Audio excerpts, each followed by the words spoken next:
Hello अस्सलाम वालेकुम। Let's start our next section from Dogar systemic surgery orthopaedic section the bone tumours. सबसे पहले bone tumours की classification. तो बोन ट्यूमर्स को हम कैसे क्लासीफाई कर सकते हैं? बोन ट्यूमर्स की क्लासिफिकेशन हम एक तो उनके लोकेशन की बेस पे कर सकते हैं कि वो बोन के किस हिस्से में मौजूद हैं। बोन के कितने हिस्से हैं? एपिफिसिस, मेटाफिसिस, डायाफिसिस। ठीक है, तो आइदर वो एपिफिजियल हैं, मेटाफिजियल हैं या डायफिजियल हैं। एक तो उनकी अकॉर्डिंग टू द लोकेशन या अकॉर्डिंग टू द साइट होगी classification, depending on the site. दूसरी जो होगी उनकी कि वेदर वो बोन फॉर्मिंग है या बोन रिजॉर्बिंग है, ऑस्टियोब्लास्टिक हैं या ऑस्टियोलिटिक हैं, उनके करेक्टरिस्टिक की बेस पे हो गई। ठीक है, तो आइए पढ़ते हैं। कुछ ट्यूमर्स एपिफिजियल हैं, फिर मेटाफिजियल हैं, फिर डायफिजियल हैं। ठीक है, इनमें से हम उनको याद रखेंगे जो मोस्ट इंपॉर्टेंट है, बाकियों को बस जस्ट रीड देंगे, जो इंपॉर्टेंट है उनको थोड़ा सा डिटेल से पढ़ेंगे। एपिफिजियल में दो हैं, जॉइंट सेल ट्यूमर और कॉन्ड्रोब्लास्टोमा। ठीक है, इनमें से जॉइंट सेल ट्यूमर ज़्यादा इंपॉर्टेंट है, जॉइंट सेल ट्यूमर ज़्यादा इंपॉर्टेंट है, कॉन्ड्रोब्लास्टोमा इतना इंपॉर्टेंट नहीं है। ठीक है, फिर मेटाफिजियल ट्यूमर्स हैं, मेटाफिजियल लीजन्स हैं। इनमें ऑस्टियोकॉन्ड्रोमा है और ऑस्टियोसार्कोमा है। तो इसमें से ऑस्टियोसार्कोमा ज़्यादा इंपॉर्टेंट है, बल्कि जितने भी बोन के ट्यूमर्स हैं उनमें ऑस्टियोसार्कोमा सबसे ज़्यादा इंपॉर्टेंट है। एग्जाम में सबसे ज़्यादा चांसेस ऑस्टियोसार्कोमा के होते हैं। ठीक है, इसके आपको करेक्टरिस्टिक्स, इसकी जो है वो पैथोग्नोमिक साइंस या इसका जो भी डिटेल्स हैं वो आपको आनी चाहिए। ठीक है, फिर इसके बाद आगे डायफिजियल ट्यूमर्स, डायफिजियल लीजन्स। इसमें यूविंग सार्कोमा है या यूविंग भी पढ़ते हैं इसको, यूविंग सार्कोमा है और एडामेंटिनोमा है। ठीक है, इसमें यूविंग सार्कोमा इंपॉर्टेंट है। ठीक है, तो जो सबसे इंपॉर्टेंट ट्यूमर है वो है ऑस्टियोसार्कोमा, दूसरे नंबर पे यूविंग सार्कोमा, तीसरे नंबर पे जॉइंट सेल ट्यूमर और चौथे नंबर पे ऑस्टियोकॉन्ड्रोमा। ये चार ट्यूमर्स आपको आने चाहिए, osteosarcoma, यूविंग sarcoma, joint cell tumour और ऑस्टियोकॉन्ड्रोमा। ठीक है, तो अब आइए इनकी जो है ना हम करेक्टरिस्टिक्स की बेस पे जो है ना पढ़ते हैं। बोन ट्यूमर्स में भी classified according to the cell type. ठीक है, इधर they are bone forming tumours. Bone forming कौन कौन से हैं? जिनके आगे जो बोन बनाते हैं, इसमें बिनाइन भी हैं और मलिग्नेंट भी हैं। बिनाइन कौन से हैं? Osteoid osteoma, ऑस्टियोब्लास्टोमा। ठीक है, और ऑस्टियोसार्कोमा जो है वो मलिग्नेंट है। ऑस्टियोसार्कोमा को यूजुअली बोन फॉर्मिंग ट्यूमर्स में डाला जाता है, लेकिन ये ऑस्टियोलिटिक भी हो सकता है, लाजमी नहीं है, ये मिक्स भी हो सकता है। ठीक है, लाजमी नहीं है कि ये बोन फॉर्मिंग ही हो, ये ऑस्टियोलिटिक भी हो सकता है, लेकिन यूजुअली ये ऑस्टियोब्लास्टिक ही होता है, बोन बनाता है। कार्टिलेज फार्मिंग, ठीक है, जिनके साथ ऑस्टियो आएगा वो बोन फॉर्मिंग है, जो जिनके साथ कॉन्ड्रो आएगा वो कार्टिलेज फॉर्मिंग है। इनमें भी बिनाइन भी हैं और मलिग्नेंट भी हैं। मलिग्नेंट एक ही है, कॉन्ड्रोसार्कोमा। ठीक है, कॉन्ड्रोसार्कोमा मलिग्नेंट है। ऑस्टियोकॉन्ड्रोमा बिनाइन है, एनकॉन्ड्रोमा बिनाइन है, कॉन्ड्रोब्लास्टोमा बिनाइन है, कॉन्ड्रोमिक्साइड फाइब्रोमा, ये सारे बिनाइन है। ये they are not enormously important, just remember their names. Giant cell tumours, giant cell में ऑस्टियोक्लास्टोमा, जिसको जीसीटी भी कहते हैं, जीसीटी, ये दूसरा नाम इसका जॉइंट सेल ट्यूमर ही है, ऑस्टियोक्लास्टोमा। मैरो ट्यूमर्स जो बोन मैरो से राइज करते हैं, इनमें यूविंग सार्कोमा है, प्लाज्मा सेल ट्यूमर है। प्लाज्मा सेल ट्यूमर ऑर्थोपेडिक में इतना नहीं पूछा जाता है, मेडिसिन में ज़्यादा आता है। मल्टीपल माइलोमा है और लिम्फोमा है, ये जनरल सर्जरी मेडिसिन में ज़्यादा पूछे जाते हैं। इनमें से यूविंग सार्कोमा जो है इसका ट्रीटमेंट चूँकि ज़्यादातर सर्जिकल है, इसलिए जो है ये सर्जरी में ज़्यादा पूछा जाता है। जो plasma cell, multiple myeloma, lymphoma, इनका ट्रीटमेंट ज़्यादातर मेडिसिन रिलेटेड है, तो ये मेडिसिन में ज़्यादा पूछे जाते हैं। और आगे बात आ गई मेटास्टैटिक की। हाँ, ये आपको याद रखना चाहिए कि बोन के जो मैक्सिमम ज़्यादातर ट्यूमर्स हैं वो मेटास्टैटिक होते हैं। जो most common tumours of bone are metastatic and most common sites of primary tumours are breast, prostate, lung, kidney and thyroid. यानी जो बोन के ज़्यादातर ट्यूमर्स हैं वो किसी और रीजन से मेटास्टेसाइज करके आए होते हैं। फॉर एग्जांपल HCC है, हिपेटोसेलुलर कार्सिनोमा है, लीवर का कैंसर है, वो मेटास्टेसाइज होके जो है ना वो बोन्स में चला जाएगा। तो इस तरह जो बोन के ट्यूमर्स हैं वो ज़्यादातर मेटास्टैटिक होते हैं और यूजुअली ओल्ड एज में होते हैं। जो मेटास्टैटिक होते हैं वो ओल्ड एज में होते हैं, यंग एज में नहीं होते इतने। लेकिन जो दूसरे नंबर पे जो है, जो प्राइमरी बोन ट्यूमर है, इनको कहते हैं सेकेंडरी बोन ट्यूमर। मेटास्टैटिक को कहते हैं सेकेंडरी बोन ट्यूमर। जो प्राइमरी बोन ट्यूमर है वो सबसे कॉमन उसमें ऑस्टियोसार्कोमा है, और इसीलिए ऑस्टियोसार्कोमा सबसे इंपॉर्टेंट भी है। ठीक है, आगे चलें। ऑस्टियोइड ऑस्टियोमा नॉट नॉर्मसली इंपॉर्टेंट, बहुत ज़्यादा अहम नहीं है, लेकिन आपको पता होना चाहिए, पैथोलॉजी में भी आपने पढ़ा होगा। It usually affects the younger age group, मतलब ये जो है 5 से 30 साल, 5 to 30 ईयर्स के लोगों को, यंगर एज ग्रुप को ज़्यादा इन्वॉल्व करता है। Arises from long bone, specially from the femoral neck, femur, tibia, humerus, common sides. Long bones में यूजुअली होता है, लॉन्ग बोन में ज़्यादातर होता है, और यंगर एज ग्रुप को जो है इन्वॉल्व करता है, और बिनाइन है। आपने ये भी याद रखना है कि ट्यूमर बिनाइन है या मलिग्नेंट है, बोन के किस हिस्से को इन्वॉल्व कर रहा है, उसका एक करेक्टरिस्टिक स्पेशली जो उसका आपको डायग्नोसिस में हेल्प करे, और किस एज को ग्रुप को जो है ना इन्वॉल्व कर रहा है। ठीक है, इसकी प्रेजेंटेशन क्या होती है? इसकी प्रेजेंटेशन यह है कि patient presents with pain, pain के साथ प्रेजेंट करता है। पेन होता क्योंकि प्रोस्टाग्लैंडिन E2 जो है उसकी एक्सेस रिलीज की वजह से पेन होता है, और यूजली नाइट पेन जो है ना वर्स एट नाइट होता है। ये पेन पेशेंट बताएगा कि फीमर में पेन है और रात को बहुत ज़्यादा हो जाता है। आपको बाकी कोई भी चीज़ नहीं मिलेगी, एक्सरे करवाएंगे तो उसके ऊपर छोटा सा एक जो है ना डॉट मिलेगा ब्लैक कलर का, उसके गिर्द एक व्हाइट कलर का सर्कल होगा छोटा सा। सीटी स्कैन पे भी यही नजर आएगा, जो छोटा सा अंदर एक ब्लैक कलर का डॉट होगा जिसको नाइडस कहते हैं, उसके अराउंड एक रिएक्टिव बोन की स्क्लेरोटिक मार्जिन होगा, वो एक छोटा सा बड़ा सर्कल होगा, उससे वो जो है रिएक्टिव बोन होती है। तो आपको ये इसकी प्रेजेंटेशन एक्सरे और सीटी स्कैन पे मिलेगी।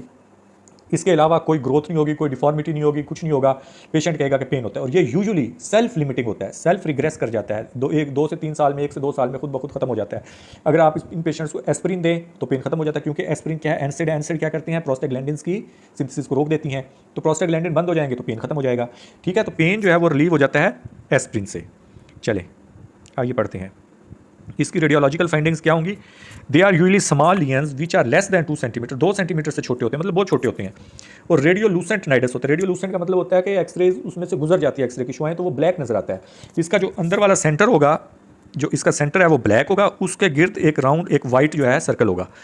दे are composed of woven bone surrounded by reactive bone formation, जिसकी मैं बात कर रहा हूँ। रिएक्टिव बोन फॉर्मेशन जो कि वाइट होगा, रिएक्टिव बोन फॉर्मेशन, अंदर एक छोटा सा ब्लैक डॉट होगा जो नाइडस होता है। सीटी स्कैन इसका जो है ना वो गोल्ड स्टैंडर्ड है, डायग्नोस्टिक है। ठीक है, दे हील ओवर 2 to 3 ईयर्स, 2 से 3 साल में खुद ही हील कर जाते हैं नॉन ऑपरेटिवली। इनको यूजली ट्रीटमेंट की, सर्जिकल ट्रीटमेंट की जरूरत नहीं पड़ती। लेकिन अगर सर्जिकली ये ठीक, नॉन सर्जिकली, नॉन ऑपरेटिवली ठीक ना हो, पेन पेशेंट का वर्स करता जाए, तो फिर जो है उसकी सर्जिकल रिजेक्शन पूरे के पूरे, उसको नाइडस को, हम नाइडस को निकालना होता है, जो अंदर नाइडस होता है उसको निकालना होता है, या रेडियो फ्रीक्वेंसी एब्लेशन भी हम कर सकते हैं। ठीक है, रेडियो फ्रीक्वेंसी एब्लेशन क्या होती है ये हम थोड़ा सा आगे देखेंगे इसको। इससे आगे आ गया ऑस्टियोब्लास्टोमा। ऑस्टियोब्लास्टोमा और ऑस्टियोइड ऑस्टियोमा, इसको आपने एक इकट्ठे मिला के पढ़ना है, क्योंकि ऑस्टियोइड ऑस्टियोमा और ऑस्टियोब्लास्टोमा एक ही तरह के ट्यूमर्स हैं, जस्ट साइज का फर्क है। ऑस्टियोब्लास्टोमा थोड़ा सा बड़ा होता है, ऑस्टियोइड ऑस्टियोमा छोटा होता है। ऑस्टियोइड ऑस्टियोमा 2 सेंटीमीटर से भी छोटा होता है, ऑस्टियोब्लास्टोमा उससे थोड़ा बड़ा होता है। ट्रीटमेंट दोनों की सेम है, लोकेशन का थोड़ा सा डिफरेंट है। ऑस्टियोइड ऑस्टियोमा कहाँ पे होता था? लॉन्ग बोन में होता है। ये ज्यादातर कहाँ पे होता है? ये वर्टिब्रा में होता है। कहाँ पे होता है? ज्यादातर वर्टिब्रा में होता है, और थोड़ा सा इसका साइज बड़ा होता है। इसकी ट्रीटमेंट क्यूरेटाज और एक्सियन है। ठीक है, इसको हम क्यूरेट सर्जिकली, इसका जो होता है नाइडस या इसका जो ट्यूमर का लियन है उसको हम एक्सरसाइज करके निकाल देते हैं। इसकी ट्रीटमेंट सर्जिकली, इन दोनों को मिला के पढ़ना है। ठीक है, ये दोनों, ये देखें, ये है वर्टिब्रा में ऑस्टियोइड ऑस्टियोमा, उससे थोड़ा बड़ा होता है, इसको सर्जिकली हम रिजेक्ट करके निकाल देते हैं। ठीक है, आगे आगे osteosarcoma, enormously important, tremendously important, very high yield. ये आपने हर सूरत याद रखना है, भूलना नहीं है इसको। Osteosarcoma most common primary malignancy of bones in children. Most common primary malignancy, secondary malignancy most common, metastatic होते हैं सेकेंडरी। सबसे ज्यादा कॉमन ट्यूमर्स बोन के कौन से हैं? मेटास्टैटिक। प्राइमरी बोन ट्यूमर में सबसे कॉमन कौन सा है? ऑस्टियोसार्कोमा है। ठीक है, इसका बाइमोडल इसकी डिस्ट्रीब्यूशन होती है। बाइमोडल का मतलब ये है कि एक तो इसकी जो बच्चों में होती है और फिर एक लेट एज में जाके इसकी पीक आती है। जो सबसे ज्यादा ये होता है ये इसकी प्रेजेंटेशन होती है। ये है एज, ये मिसाल के तौर पे इस एक्स एक्सेस पे एज हो तो ये जो है 9 से 16 साल में सबसे कॉमन है। फिर जो मिड एज में नहीं होता, फिर एंड पे 60-70 की एज में फिर जाके आ जाता है। ठीक है, फिर इसकी एक छोटी पीक आती है। ज़्यादा बड़ी पीक इसकी किस एज में आती है? यंग एज में। तो 9 to 16 ईयर में ये मोस्ट कॉमन है। ठीक है, होता कहाँ पे है? मोस्ट कॉमन लोकेशन इसका है around the knee. Around the नी, आपको पता है नी किन बोन से मिलकर बनता है? प्रॉक्सिमल टिबिया और डिस्टल फीमर। तो इसकी मोस्ट कॉमन साइट क्या है? Around the knee, around the knee. या दूसरी अपर आर्म, शोल्डर के आसपास। ठीक है, शोल्डर में, अपर आर्म में, प्रॉक्सिमल ह्यूमरस मतलब लॉन्ग बोन की मेटाफिसिस में होता है। ये लॉन्ग बोन की मेटाफिसिस में होता है। कौन सा ट्यूमर था ये? मेटाफिजियल ट्यूमर था, मेटाफिजियल ट्यूमर था। तो सबसे most common around the knee, दूसरा अपर आर्म। ठीक है, tumour affects the metaphysis of long bone shows, जो कि हमने बात की। इसकी कैटेगराइजेशन, इसको कौन सी कैटेगरी में रखा हुआ था? बोन फॉर्मिंग ट्यूमर्स में रखा हुआ है। लेकिन हमने पढ़ा कि बोन फॉर्मिंग भी हो सकता है, लेकिन या ऑस्टियोलिटिक भी हो सकता है, या मिक्स्ड भी हो सकता है। आप कहीं जो है ना बोन खाई भी नजर आ रही होगी, कहीं से बोन बनती हुई नजर आ रही होगी। मिक्स्ड भी हो सकता है, ऑस्टियोलिटिक भी हो सकता है, लेकिन यूजुअली ज्यादातर ऑस्टियोब्लास्टिक होता है, बोन बना रहा होता है ज्यादातर। बोन बनती हुई कैसे नजर आती है? व्हाइटिश नजर आती है। और बोन जो खाई लिटिक लियन कैसे नजर आते हैं? ब्लैकिश नजर आते हैं, रेडियो लूसेंट नजर आते हैं। ठीक है, और जो इसका हाल मार्क है, इसकी टिपिकल फाइंडिंग है जो आपको डायग्नोसिस में हेल्प करेगी, जो कि आपने बिल्कुल नहीं भूलनी, वो है पेरियोस्टियल रिएक्शन। पेरियोस्टियम, बोन के अराउंड क्या होती है? पेरियोस्टियम होते हैं, उसके फाइबर्स होते हैं। एक फाइबर होता है जिसका नाम होता है शार्पीज फाइबर। जब बोन बन रही होती है जल्दी से, बोन फॉर्मिंग है ना, बोन बना रहा होता है, जल्दी ग्रो करता है ये, तो जब वो स्ट्रेच होती है पेरियोस्टियम, तो उसके शार्पीज फाइबर वो जो ऐसे जो है ना, सन रेज, जैसे सुबह सुबह सूरज निकल रहा होता है, उसकी शुआएं फैल रही होती हैं, तो सन रेज की तरह नजर आती हैं। तो फॉर एग्जाम्पल ये बोन है, तो ये इधर जो है ये ट्यूमर है, पड़ा है, साथ में ये सारा ट्यूमर का मैस है, ट्यूमरस मैस है। तो इसके जो पेरियोस्टियम है वो ऐसे जो है ना, जब स्ट्रेच हो रही होती है तो उसकी ये जो है ना, ऐसे सनरेज की तरह, सनरेज की तरह इसकी स्पिक्यूलेशंस नजर आती हैं, ठीक है, सनरेज की तरह। तो ये सन बर्स्ट अपीयरेंस भी इसको कहते हैं, सन रे कह लें, सन बर्स्ट अपीयरेंस कह लें, ये आपने नहीं भूलनी, सनरेज या सन बर्स्ट अपीयरेंस, ये आपने नहीं भूलनी। It is typical pathognomonic of osteosarcoma, ठीक है। पेश सबसे ज़्यादा चांस यही है कि अगर ट्यूमर में से कोई आया तो ये ऑस्टियोजेनिक सार्कोमा, जिसको ऑस्टियोसार्कोमा भी कहते हैं, यही आएगा। Patient usually present with pain के साथ और स्वेलिंग के साथ प्रेजेंट, क्योंकि बोन फॉर्मिंग है तो स्वेलिंग भी होगी, पेन तो होगा ही होगा। यूजली द पेशेंट में present with minor trauma, usually आमतौर पे पेशेंट चलते रहते हैं, लेकिन चूंकि बोन वीक हो चुकी होती है वहाँ से, तो जब माइनर ट्रॉमा होता है तो यूजली फ्रैक्चर हो जाता है या पेन वर्सन हो जाता है, तो यूजली माइनर ट्रॉमा के बाद पेशेंट प्रेजेंट करते हैं। पायरेक्सिया भी हो सकते हैं और इंक्रीज WBC भी साथ में हो सकते हैं इसके साथ, ठीक है।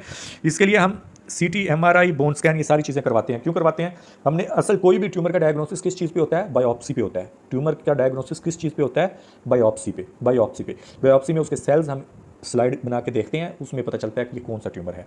बाकी एक्सरेज और ये सारी एक्सेसरी जो है वो एड करती हैं हेल्प डायग्नोस। फॉर एग्जांपल आपने एक एक्सरे देखा, उस पर आपको सनबर्स्ट अपीयरेंस नज़र आ रही है, बोन फॉर्मिंग है, जो है वो मेटाफिजियल ट्यूमर है, अराउंड द नी है, आपको 99% श्योर हो जाएगा कि ये ऑस्टियोजेनिक सार्कोमा है। लेकिन आप उसको 100% नहीं कह सकते कि ऑस्टियोजेनिक है जब तक आप उसकी बायोप्सी नहीं कर लेते, ठीक है। तो बायोप्सी जो है ना गोल्ड स्टैंडर्ड है डायग्नोसिस के लिए। लेकिन फिर ये देखने के लिए कि ये ट्यूमर इसी जगह पे लिमिट है, मेटास्टेसाइज हो चुका हुआ है, मेटास्टैटिक वर्कअप के लिए हम CT स्कैन भी करवाते हैं, MRI भी करवाते हैं, बोन स्कैन भी करवाते हैं, ठीक है। बोन स्कैन में उसका पूरा स्केलेटल सर्वे होगा, पूरी सारी बोन्स में नजर आएगा कहाँ कहाँ ये फैल चुका हुआ है। CT स्कैन में उसका बाकी नजर आएगा, CT चेस्ट करवाएंगे, CT एब्डोमेन पेल्विस करवाएंगे, तो इससे नजर आएगा कि बाकी कहाँ कहाँ जा चुका हुआ है ये। MRI हमें बताती है कि अगर हमने इस ट्यूमर को एक्साइज करना है तो ये MRI इस ट्यूमर की प्रॉक्सिमिटी न्यूरोवेस्कुलर बंडल के साथ कितनी है, क्या इस ट्यूमर ने न्यूरोवेस्कुलर बंडल को एनकेस तो नहीं किया हुआ, उसको घेरा तो नहीं हुआ कहीं। फॉर एग्जाम्पल नी के अराउंड ट्यूमर है, प्रॉक्सिमल टिबिया का डिस्टल फीमर का है, उसने पीछे पोप्लिटियल आर्टरी को एनकेस कर लिया हुआ है, पोप्लिटियल आर्टरी भी ट्यूमर में आ गई हुई है। तो इस ट्यूमर को हम कैसे जो एक्साइज कर सकते हैं? पोप्लिटियल आर्टरी को तो हम नहीं निकाल सकते, पोप्लिटियल आर्टरी को अगर हम निकाल देंगे तो पूरा नीचे लिम्ब सर्वाइव नहीं करेगा, और अगर इसको नहीं निकालेंगे तो पीछे ट्यूमर रेजिडुअल ट्यूमर रह जाएगा, उस सर्जरी का फायदा ही नहीं है। हम निकाल के जाएंगे फिर वो दोबारा रिकरेंस उसकी हो जाएगी। तो ये देखने के लिए कि इधर हम इस ट्यूमर को सर्जिकली एक्साइज कर सकते हैं या एम्पुटेशन करनी पड़ेगी, यहाँ से टांग काटनी पड़ेगी, ये डिसाइड करने के लिए हम MRI करवाते हैं, ट्यूमर की प्रॉक्सिमिटी देखने के लिए न्यूरोवेस्कुलर बंडल से कितनी है, ठीक है। तो बायोप्सी जो है वो लिखता है biopsy confirms the diagnosis and the tumour is treated by surgery, chemotherapy और रेडियोथेरेपी। हाँ, कीमोथेरेपी और रेडियोथेरेपी भी हम इसमें कर सकते हैं। ये भी याद रखना है कौन कौन से ट्यूमर कीमोथेरेपी और रेडियोथेरेपी सेंसिटिव हैं, कौन से नहीं हैं, ठीक है। ऑस्टियोजेनिक सार्कोमा भी कीमो रेडियोथेरेपी सेंसिटिव है, यूविंग सार्कोमा भी कीमो रेडियोथेरेपी सेंसिटिव है, लेकिन कौन सा नहीं है? कॉन्ड्रोसार्कोमा नहीं है, कॉन्ड्रोसार्कोमा नहीं है, ऑस्टियोजेनिक सार्कोमा भी है, यूविंग सार्कोमा भी है, ठीक है। अब आगे आ गया ऑस्टियोकॉन्ड्रोमा। ऑस्टियोकॉन्ड्रोमा भी इंपॉर्टेंट है, तीसरे चौथे नंबर पे हम इसको रखते हैं। ये जो है इट इज़ बिनाइन ट्यूमर, जो जिसके आखिर में सार्कोमा आएगा वो मलिग्नेंट है, जिसके आगे ऑस्टियोकॉन्ड्रोमा आ रहा है। ऑस्टियोसार्कोमा का मतलब है कि वो, बाकी हम आगे ऑस्टियोकॉन्ड्रोमा, ठीक है। ऑस्टियोकॉन्ड्रोमा जो है वो एक बिनाइन ट्यूमर है, कार्टिलेज फार्मिंग ट्यूमर है, ठीक है।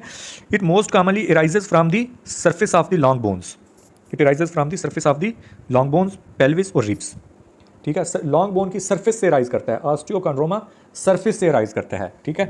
पैथोलॉजी इसकी क्या है? These are the bony outgrowths from the surface of the bone capped with the layer of cartilage, ठीक है। फॉर एग्जांपल इसमें ऐसे देख लें कि ये अगर बोन है तो इसकी जो है ये, फॉर एग्जांपल ये फीमर थी, नीचे जो है ये टिबिया है, ठीक है, ये फीमर थी, तो ये इस अवे फ्रॉम द जॉइंट ये ग्रो करता है, away from the joint grow करता है। और इसकी जो स्टॉक होती है और एक कैप होती है, एक कैप होती है और एक स्टॉक होती है, ये इसकी स्टॉक है। लेकिन इसकी स्टॉक जो है वो मेडलरी कैविटी के साथ इन कनेक्शन होती है, इसकी स्टॉक जो है वो मेडलरी कैविटी के साथ इन कनेक्शन होती है, और आगे ऊपर कार्टिलेजिनस कैप होती है, ठीक है। बोनी स्टॉक होती है और कार्टिलेजिनस कैप होती है, जस्ट लाइक मशरूम नजर आती है, जैसे मशरूम की एक स्टॉक होती है और ऊपर एक कैप होती है, ठीक है। एक उसकी डंडी होती है और एक ऊपर कैप होती है, इसी तरह सेम मशरूम की तरह का ऑस्टियोकॉन्ड्रोमा होता है। आप इसको याद रखें, मशरूम ट्यूमर, ठीक है, मशरूम की तरह का होता है और बिनाइन होता है, ठीक है। और ये बहुत से मल्टीपल्स हो सकते हैं, लेकिन मोस्ट कॉमनली ये कहाँ होते हैं? लॉन्ग बोन पे राइज करते हैं, रिब्स में राइज कर सकते हैं, पेल्विस में भी हो सकते हैं, ठीक है। यूजुअली ये मैलिग्नेंट नहीं होते, लेकिन 1 to 2% केसेस में मैलिग्नेंट हो भी सकते हैं, मतलब इनमें मैलिग्नेंट पोटेंशियल होता है, लेकिन यूजुअली ये बिनाइन ही होते हैं, ठीक है, but they have malignant potential. और इनके वो ट्रीट तब तक नहीं करते जब तक इनके साइन एंड सिम्टम नहीं आते। इनके सिम्टम्स क्या आते हैं? इनके कंप्रेसिव सिम्टम्स आते हैं। जब ये बढ़ना शुरू करते हैं, बोन से बाहर की तरफ ऐसे बढ़ना शुरू करते हैं, तो जो साथ में सॉफ्ट टिश्यू होता है, साथ में वेसल होती है, साथ में नर्व होती है, उनको कंप्रेस करने लग जाते हैं। फॉर एग्जाम्पल प्रॉक्सिमल टिबिया से ट्यूमर निकला, उसने पिरोनियल नर्व साथ से गुजर गया, उसको कंप्रेस कर दिया तो पिरोनियल नर्व पाल्सी हो जाएगी। पीछे पोप्लीटल आर्टरी पड़ी है, उसको कंप्रेस कर दिया तो ब्लड फ्लो में कंप्रोमाइज हो सकता है। तो जब उसके कंप्रेसिव साइन एंड सिम्टम आने लग जाए, फिर हम इनको ऑपरेट करते हैं, ठीक है। और जब ये ट्यूमर्स तब तक ग्रो करते हैं जब तक स्केलेटल मैच्योरिटी नहीं होती। जब स्केलेटल बढ़ना खत्म हो जाता है, फॉर एग्जांपल 18 एज में, 16 ईयर्स की एज में, तो ये ट्यूमर्स ऑटोमेटिकली बढ़ना बंद कर देते हैं। तो इनको यूजुअली इनका ऑपरेशन हम कब करते हैं? जब पेशेंट ने स्केलेटल मैच्योरिटी अचीव कर ली हुई होती है, ठीक है। ये कुछ इसके इंपॉर्टेंट पॉइंट्स थे। अब पढ़ते हैं। It is most common benign cartilage forming tumour, it most commonly rises from the surface of the long bones, ठीक है। Surface of the long bone से राइज करता है और इसकी जो मिडलरी कैनाल होती है, कैविटी होती है, वो medullary cavity of the long bone के साथ इन कनेक्शन होती है। पैथोलॉजी क्या? These are the bony outgrowth from the surface of the bones capped with the layer of cartilage. It can be single multiple. These are slow growing tumours and growth ceases, sizes नहीं ceases, रुक जाती है with the skeletal maturity. Although malignant changes are but malignant changes can be there but rarely, but they are usually benign, ठीक है। Presentation क्या है? It is mostly an incidental finding, ठीक है, क्योंकि ये बिनाइन है और इनका इतना पता नहीं चलता। आमतौर पे पेन होता है, पेशेंट एक्सरे करवाता है तो पता चलता है भी ऑस्टियोकॉन्ड्रोमा है ये, तो ठीक है, ये इंसिडेंटल फाइंडिंग्स होती हैं। और अगर पेन बहुत ज़्यादा हो जाए, अगर ट्यूमर है, पेन में इट सेल्फ ट्यूमर में पेन, एक तो पेन होता है कि कंप्रेसिव सिम्टम की वजह से ट्यूमर जो है वो मसल को कंप्रेस कर रहा है और मसल पेन कर रहा है। अगर बोन में इट सेल्फ पेन होने लग जाए तो इसका मतलब है कि उसमें मैलिग्नेंट ट्रांसफॉर्मेशन हो गई है। फिर हम एमआरआई करवाते हैं, एमआरआई बताती है कि मैलिग्नेंसी है या नहीं, क्योंकि जो कार्टिलेज कैप होती है इसकी, उसकी थिकनेस अगर बढ़ जाए 1 सेंटीमीटर से ज़्यादा हो जाए उसकी थिकनेस, तो इसका मतलब है कि वो मैलिग्नेंट हो रहा है। जो कार्टिलेजस कैप की थिकनेस बताती है हमें कि इसमें मैलिग्नेंट ट्रांसफॉर्मेशन हो चुकी है या नहीं हो चुकी हुई। The lesions range from 2 to 15 centimeter in size, typically grow away from the joint. On X-ray they look like mushroom, calcified stalk and radiolucent cap.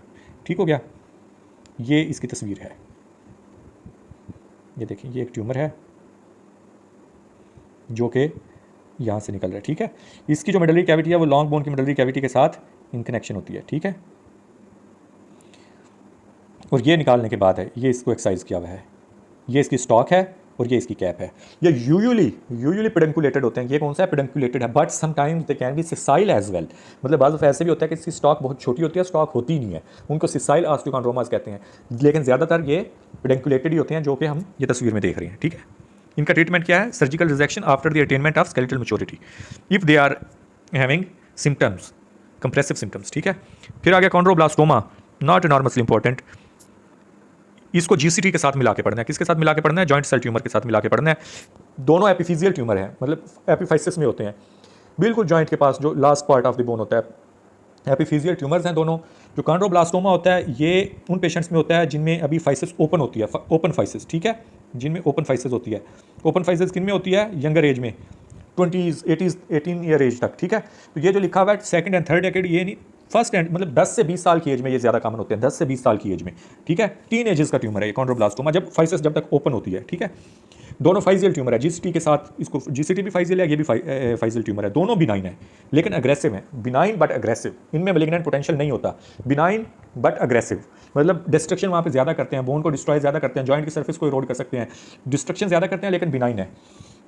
These are benign tumors. Hyaline cartilage के rise within the physis contain lobules of well circumcised cartilage. Appear as chicken wire calcified. इसमें calcification होती है। इसको GCT से separate कैसे करेंगे? एक तो एज का डिफरेंस है, ये थोड़े से यंगर एज में होते हैं जब फाइसिस ओपन होती है। जीसीटी यूजुअली मतलब 20 से 30 की एज में होता है, इससे थोड़ी सी ज़्यादा एज में होता है जब फाइसिस क्लोज हो चुके होते हैं, ठीक है। इसमें कैल्सिफिकेशन होती हैं, इंट्रालीजनल कैल्सिफिकेशन होती हैं। जीसीटी में कैल्सिफिकेशन नहीं होती। इसमें कैल्सिफिकेशन होगी किस पैटर्न में? चिकन वायर की तरह। जो चिकन का डब्बा होता है उसमें जैसे चिकन हेक्सागोनल जो होता है, हेक्सागोनल पैटर्न होता है चिकन वायर्स का, तो इस तरह जो है ना, इसमें ये ठीक नहीं बना, लेकिन यह है कि ये चिकन वायर पैटर्न में इसमें कैल्सिफिकेशंस होती हैं। Diagnosis is often delayed and typically has a long history of joint pain. Lytic lesions होते हैं एपिफिसिस में, ये भी लिटिक लियन, जीसीटी भी लिटिक लियन, दोनों में लिटिक लियन है, दोनों एपिफिजियल ट्यूमर्स हैं। ये कब होंगे? जब फाइसिस ओपन होगी, सेकंड डेकेड में, वो यूजुअली थर्ड डेकेड में होता है। इसमें क्या होगा? चिकन वायर पैटर्न होगा, ठीक हो गया। आगे चले, लेकिन ये इतना ज़्यादा इंपॉर्टेंट है नहीं। ट्रीटमेंट क्या? क्यूराटाज है, दोनों का ट्रीटमेंट भी सेम है। इसमें भी क्यूराटाज करते हैं, जीसीटी में भी क्यूराटाज करते हैं, लेकिन जीसीटी में साथ में हम इंट्रा लीजनल एब्लेशन भी कर सकते हैं, फ्रीक्वेंसी एब्लेशन भी कर सकते हैं, और भी उसके हैं, लेकिन ज़्यादातर दोनों का ट्रीटमेंट क्या है? क्यूराटाज है। दोनों का ट्रीटमेंट क्यूराटाज है। क्यूराटाज का मतलब होता है कि उसको जो होता है अंदर लीजन के अंदर जो भी चीज़ है उसको खुरच के निकाल देते हैं, ये क्यूराटाज है। कॉन्ड्रोसार्कोमा नॉट एनॉर्मसली इंपॉर्टेंट, बस ये याद रखना है कि ये मैलिग्नेंट ट्यूमर है, कार्टिलेज का malignant tumour, neoplasm malignant tumour of cartilage है, ये याद रखना है, ठीक है। और ट्यूमर ये grow slowly and rarely metastasise इतना करता नहीं है लेकिन फिर भी मेलिग्नेंट है, ठीक है। दूसरा इसमें ये याद रखना है कि ये रेडियो कीमो रेजिस्टेंट है क्योंकि इसकी जो वेस्कुलैरिटी है वो बहुत कम होती है। कीमोथेरेपी ने ब्लड के जरिए जाना है ना ट्यूमर में, तो ये पुअर वेस्कुलैरिटी इस ट्यूमर की होती है और डिवाइडिंग परसेंटेज भी बहुत लो होती है, आहिस्ता आहिस्ता डिवाइड होता है, तो इसलिए जो है ना ये कीमो रेडियो रेजिस्टेंट है। आगे चले, जीसीटी आ गया। अभी जो बात कर रहे थे कि इसको हमने किसके साथ मिला के पढ़ना है, ऑस्टियोब्लास्टोमा के साथ, कॉन्ड्रोब्लास्टोमा के साथ। किसके साथ मिला के पढ़ना है, कॉन्ड्रोब्लास्टोमा के साथ। जीसीटी का दूसरा नाम क्या है, ऑस्टियोक्लास्टोमा, ठीक है, इसमें ऑस्टियोक्लास्ट होते हैं। GCT affects the epiphysis of long bone, ये बिनाइन ट्यूमर है। दो अभी जो बात की हमने एपिफिसिस का है, बिनाइन ट्यूमर है, लोकली एग्रेसिव है लेकिन पोटेंशियल फॉर एग्रेशन है, लोकल रिकरेंस भी इसमें होती है। यंग एडल्ट्स में ये 20 से 45 साल की एज में, वो इससे थोड़ा सा छोटी एज में जो फाइसेस ओपन होती हैं वो इस एज में था, ये थोड़ी सी उससे बड़ी एज में है, ठीक है। ये अराउंड दी नी होता है, डिस्टल रेडियस और प्रॉक्सिमल ह्यूमरस में हो सकता है, ठीक है। इसमें जॉइंट सेल्स अबंडेंट होते हैं, कितने न्यूक्लियाई तक हो सकते हैं, 150 तक हो सकते हैं या इससे भी ज़्यादा हो सकते हैं, ठीक है। एक्सरे पे इसकी क्या होगी, ऑस्टियोलिटिक है, वो भी ऑस्टियोलिटिक था, ठीक है। लेकिन इसमें साथ में सेप्टा ऑस्टियोलिटिक लियन होंगे, लेकिन बीच में इंट्रालिनियल सेप्टाज होंगे। एक लियन है ऑस्टियोलिटिक, बीच में उसमें ऐसे सेप्टाज होंगे। उसमें जो है ना चिकन वायर का पैटर्न था, उसमें चिकन वायर का पैटर्न था, इसमें सेप्टाज होंगे। सेप्टाज की वजह से इसकी अपीयरेंस कैसी होगी, ये आपने याद रखना है कि सोप बबल अपीयरेंस होती है इसकी, सोप बबल अपीयरेंस, ये आपने नहीं भूलना, ये पैथोग्नोमिक है। ऑस्टियोसार्कोमा या ऑस्टियोजेनिक सार्कोमा की क्या थी, सन रे अपीयरेंस या सनबर्स्ट अपीयरेंस, इसकी क्या है, सोप बबल अपीयरेंस, ठीक है। ये पैथोग्नोमिक है, ये याद रखना है। ट्रीटमेंट क्या है, सर्जिकल रिजेक्शन है, सर्जिकल रिजेक्शन है, क्यूराटाज और सर्जिकल रिजेक्शन इसका ट्रीटमेंट, सर्जिकल रिजेक्शन निकाल देते हैं सर्जिकली। यूविंग सार्कोमा, ये भी इंपॉर्टेंट है, ये सेकंड मोस्ट मेलिग्नेंसी है, second most malignancy of children. First कौन सी थी, ऑस्टियोसार्कोमा, सेकंड कौन सी है, यूविंग सार्कोमा, इसलिए सबसे इंपॉर्टेंट ऑस्टियोसार्कोमा, दूसरे नंबर पे इंपॉर्टेंट यूविंग सार्कोमा, ठीक है। ऑस्टियोसार्कोमा कौन सी जगह का ट्यूमर था, मेटाफिजियल था, ये कौन सी जगह का है, ये डायफिजियल ट्यूमर है, ठीक है। लेकिन ये स्केपुला और पेल्विस में भी हो सकता है, लेकिन ये मोस्टली डायफिजियल ट्यूमर है, ठीक है। Endothelial cells of bone marrow से राइज करता है, ठीक है। कौन सी एज में होता है, 10 से 20 साल में, 10 से 20 साल में। ऑस्टियोसार्कोमा का बाइमोडल पैटर्न था शुरू में, मोस्ट कॉमनली वो किस एज में होता है, 9 से 16 साल में, इसी एज में तकरीबन ऑस्टियोसार्कोमा होता है, इसी एज में यूविंग सार्कोमा होता है, बच्चों में होता है ये। ह्यूज मैस, इसमें मैस यूजली बहुत बड़ा होता है, ऑस्टियोसार्कोमा से भी बड़ा होता है। ऑस्टियोसार्कोमा भी यूजली बोन फॉर्मिंग होता है, लेकिन ये भी बोन फॉर्मिंग है, लेकिन इसमें मैस यूजली ज़्यादा होता है। इसमें सॉफ्ट टिश्यू का भी मैस होता है, एक्स्ट्रा ऑसियस इसमें मैस भी होता है, extra osseous soft tissue mass भी होता है इसमें, ठीक है। मतलब मसल्स भी इसमें थोड़े स्वेल कर जाते हैं, बड़े हो जाते हैं। इसमें मलेज फीवर साथ में हो सकता है, नाइट पेन होता है, ठीक है। और इसके लिटिक लियन होता है, स्क्लेरोटिक मार्जिन होते हैं, मिक्स भी हो सकता है, लिटिक भी हो सकता है, स्क्लेरोटिक भी हो सकता है, मिक्स भी हो सकता है, ठीक है। लिटिक, स्क्लेरोटिक, मिक्स्ड, मतलब मिक्स पैटर्न भी नजर आ सकता है, बोन बन भी रही है, बोन रिजॉर्व भी हो रही है। लिटिक भी हो सकता है कि बोन सिर्फ रिजॉर्व हो रही है, और मिक्स भी हो सकता है, या सिर्फ स्क्लेरोटिक भी हो सकता है कि बोन बन रही है। Periosteal new bone formation occurs, इसमें भी पेरियोस्टियल रिएक्शन होता है। पेरियोस्टियल रिएक्शन पहला किसमें था, ऑस्टियोसार्कोमा में, सनबर्स्ट अपीयरेंस, इसमें भी पेरियोस्टियल रिएक्शन होता है, लेकिन इसमें थोड़ा सा कैरेक्टरिस्टिक डिफरेंस है। इसमें अनियन पील अपीयरेंस होती है, अनियन पील अपीयरेंस, तस्वीर आगे हम देखते हैं, तो अनियन पील अपीयरेंस होती है, लेकिन ये भी कीमो रेडियो सेंसिटिव है। और सर्जरी इसका मेन स्टे ऑफ ट्रीटमेंट है। मेन स्टे ऑफ ट्रीटमेंट क्या है, सर्जरी, साथ में हम क्या देते हैं, कीमोथेरेपी और रेडियोथेरेपी, कीमोथेरेपी और रेडियोथेरेपी देते हैं। Main stay of treatment surgery है, अनियन पील अपीयरेंस होती है, पेरियोस्टियल रिएक्शन होता है। एज क्या है, 10 to 20 ईयर्स। पेन होता है यूजली वर्स एट नाइट, ठीक है। ये देखें, ये तस्वीर लुबे लुबाब है, मोस्ट इंपॉर्टेंट पिक्चर। ये क्या हो सकता है, ये कौन सा है, एपिफिजियल ट्यूमर है। एपिफिजियल, इतने ज़्यादा सेल्स हैं, तो क्या एपिफिजियल ट्यूमर्स कौन कौन से, फाइजियल ट्यूमर्स कौन कौन से थे, एपिफाइजियल, जीसीटी और कॉन्ड्रोब्लास्टोमा, ठीक है। जीसीटी ये क्या है, जीसीटी है। एज क्या है, 20 से 45 साल की एज, इससे थोड़ी सी कम एज होगी तो कॉन्ड्रोब्लास्टोमा। दूसरा ये क्या है, यूविंग सार्कोमा, ठीक है। ये क्या है, यूविंग सार्कोमा। इसमें क्या है देखें, डायफिजियल ट्यूमर है, कौन सा ट्यूमर है, डायफिजियल ट्यूमर है, डायफिजियल ट्यूमर है। अनियन पील अपीयरेंस है, पेरियोस्टियल रिएक्शन है, अनियन पील अपीयरेंस है, जैसे प्याज के छिलके होते हैं, अनियन पील अपीयरेंस, ठीक है। 5 to 15 ईयर्स ऑफ एज में है। कीमोथेरेपी, रेडियोथेरेपी सेंसिटिव है, main stay of treatment is surgery. दूसरा क्या है, ये देखें, ये डायफिजियल है, ये मेटाफिजियल ट्यूमर है, मेटाफिजियल ट्यूमर है। ये सनबर्स्ट अपीयरेंस है, सनरे अपीयरेंस है, 9 से 16 साल की एज में ज़्यादा कॉमन है। Osteosarcoma, main stay of treatment is surgery.